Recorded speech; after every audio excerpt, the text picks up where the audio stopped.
Halo anak-anak yang terkasih, salam berjumpa kembali dalam pelajaran agama untuk bagian yang kedua ini, yaitu beragama sebagai tanggapan atas karya keselamatan Allah. Kita tahu bahwa kita semua itu punya agama, dan di Indonesia secara khusus juga setiap orang wajib memiliki agama. Nah, untuk itu sebelum kita memulai pelajaran ini dan memperdalam tentang apa itu agama, kita awali dengan berdoa. Mari kita siapkan hati kita untuk berdoa. Dalam nama Bapa dan Putra dan Roh Kudus. Amin. Allah Bapa yang Maha Baik, terima kasih atas segala penyelenggaraanmu hingga Kau masih berikan kami nafas kehidupan pada saat ini. Ya Tuhan, kami akan belajar tentang agama. Semoga melalui pelajaran ini kami semakin mengenal Engkau, semakin Kau kuatkan iman kami akan Engkau. Doa ini kami ajukan kepadamu dengan perantaraan Kristus Tuhan kami. Amin. Dalam nama Bapa, Putra, dan Roh Kudus. Amin. Baik anak-anak yang terkasih, coba anak-anak perhatikan dari gambar di sini. Dari gambar-gambar ini kita bisa melihat dan kita bisa mengenal mereka beragama apa, yaitu melalui cara beribadahnya. Ada umat Islam yang pergi ke masjid, sholat. Kemudian ada ini orang Katolik dengan tanda salibnya. Nah, ini salah satu bentuk contoh atau kita bisa melihat bagaimana kita mengenal agama. Dan di Indonesia kita mengenal ada 6 agama. Apa saja yaitu? Apa saja anak-anak? Yaitu Islam. Kemudian ada Hindu, Buddha, Katolik, Kristen, dan Konghucu. Nah, ini adalah 6 agama yang kita kenal di Indonesia saat ini. Jadi ada 6 agama yang perlu kita pahami. Nah, anak-anak yang terkasih, dari sini kita bisa mengenal bahwa apa sih sebenarnya agama itu. Nah, agama sendiri itu memiliki beberapa unsurnya. Sekarang anak-anak lihat di sini unsur agama, Bapak akan menggambarkannya. Yang pertama, unsur agama yang pertama adalah wahyu. Wahyu, sebuah gambaran di sini. Jadi Bapak menggambarkan sebuah garis vertikal dari atas ke bawah. Artinya apa? Wahyu adalah pernyataan diri Allah kepada manusia. Allah yang menyatakannya kepada manusia. Terusnya ke bawah. Ini Allah dianggap di atas manusia. Yaitu di sini artinya apa? Allah yang memperkenalkan, Allah yang menunjukkan, Allah yang menghadirkan diri pada manusia. Jadi ada di sini kita bisa melihat Allah yang memperkenalkan, menunjukkan, dan menghadirkan diri pada manusia. Apa maksudnya? Apa tujuannya? Di sini kita bisa melihat atau diharapkan manusia ini dengan adanya Allah yang mewahyukan diri pada manusia, manusia itu mengenal, mengakui, mencintai, dan berserah diri pada Allah. Jadi ini garisnya ke bawah, lagi garisnya ke bawah. Nah, kemudian apa itu iman? Iman ini sebagai tanggapan manusia terhadap perwahyuan diri Allah. Maka kalau kita lihat di sini garisnya dari bawah naik ke atas, sama-sama vertikal, karena sebagai tanggapan. Ada tanggapan Allah yang mewahyukan diri pada manusia, ditanggapi oleh manusia itu sendiri, yang disebut sebagai iman. Tanggapan manusia terhadap perwahyuan diri Allah.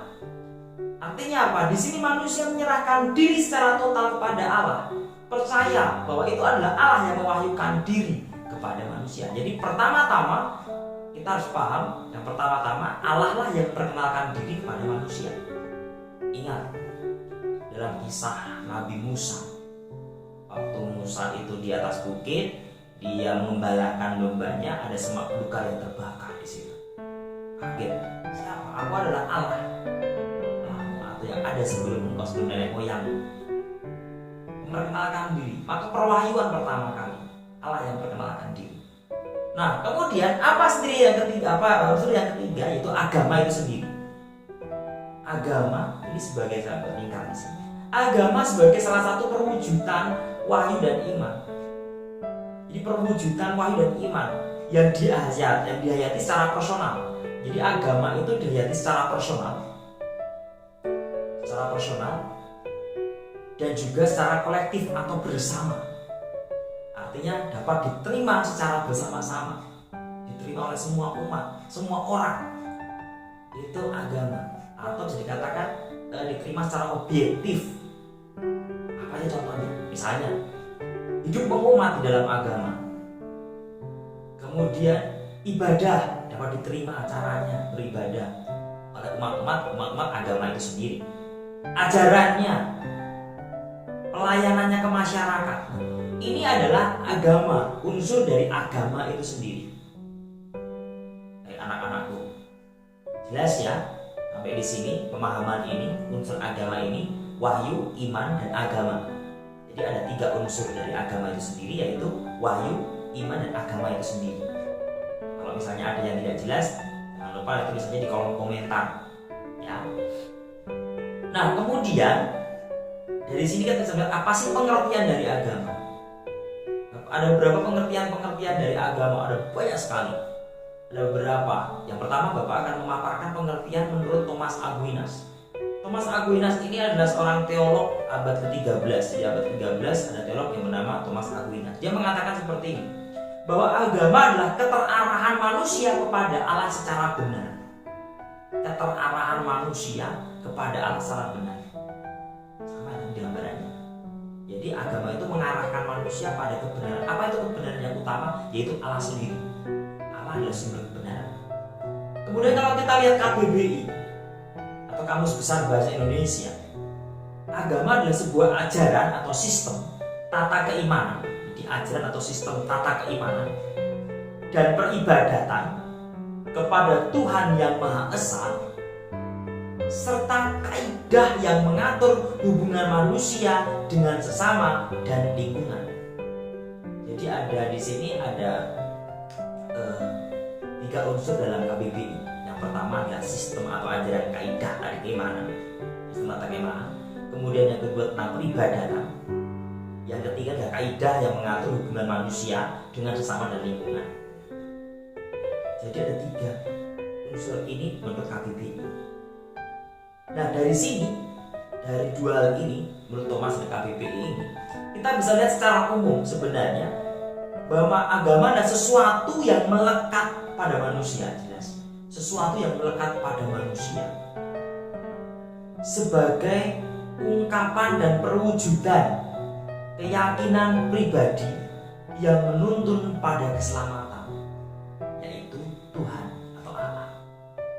Sekali lagi, sesuatu yang melekat pada manusia sebagai ungkapan dan perwujudan keyakinan. Jadi ungkapan perwujudan keyakinan itu secara pribadi yang menuntun pada keselamatan. Jadi pada intinya agama ini selalu menuntun kepada keselamatan dengan caranya masing-masing. Maka agama ada beberapa agama. Kalau di Indonesia ada 6 agama yang diakui.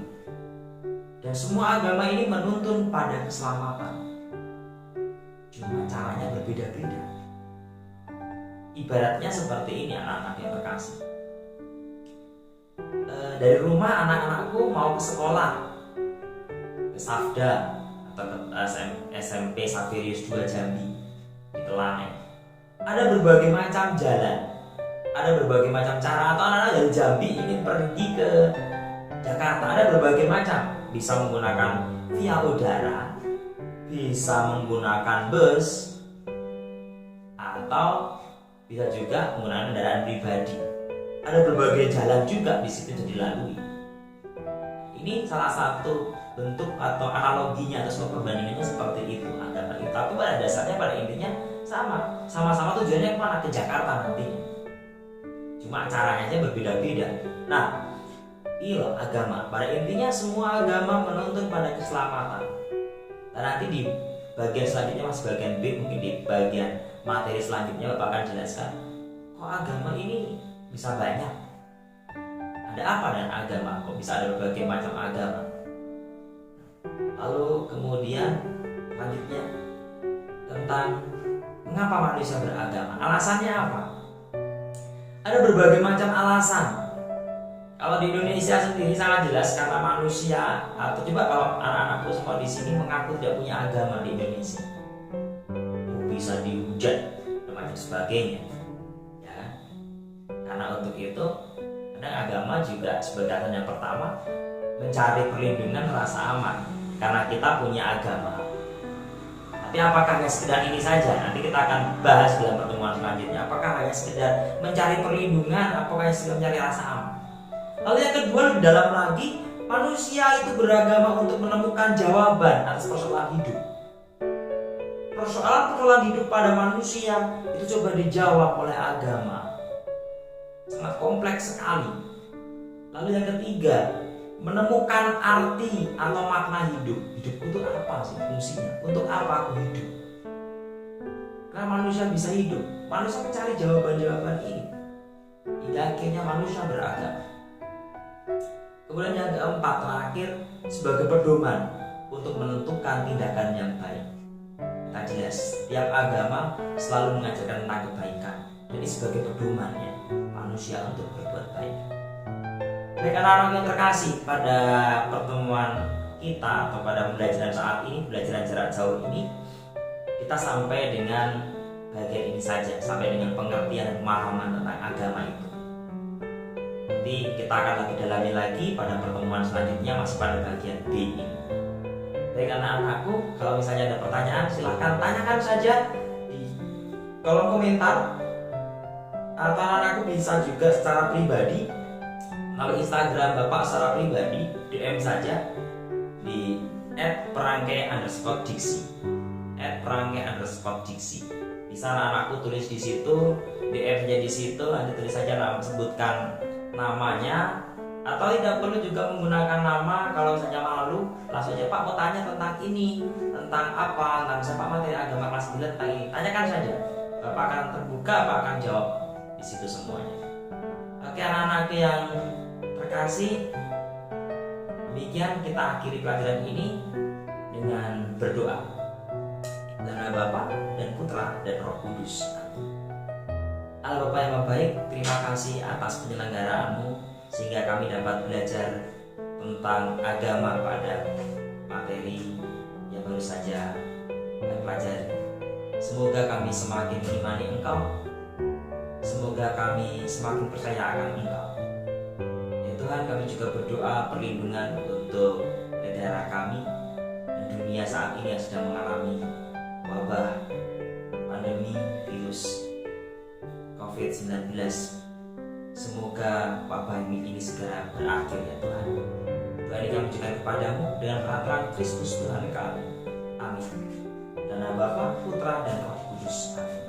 Baik anak-anakku sekalian, sampai jumpa kembali dalam materi selanjutnya. Salam sehat, sehat terus, salam untuk kedua orang tua.